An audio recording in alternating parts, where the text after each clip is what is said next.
ತಾಳಿಪೆಟ್ಟು ಮಾಡೋದು. ಕ್ಯಾರೆಟ್, ಮೂಲಂಗಿ, ಸೌತೆಕಾಯಿ, ಹಸಿಮೆಣಸಿನ್ಕಾಯಿ, ಈರುಳ್ಳಿ,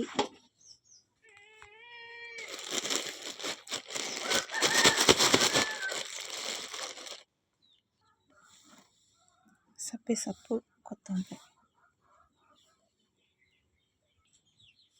ಜೋಳದ ಹಿಟ್ಟು ಎಲ್ಲ ಮಿಕ್ಸ್ ಮಾಡ್ಕೊತಾ ಇದ್ದೀನಿ.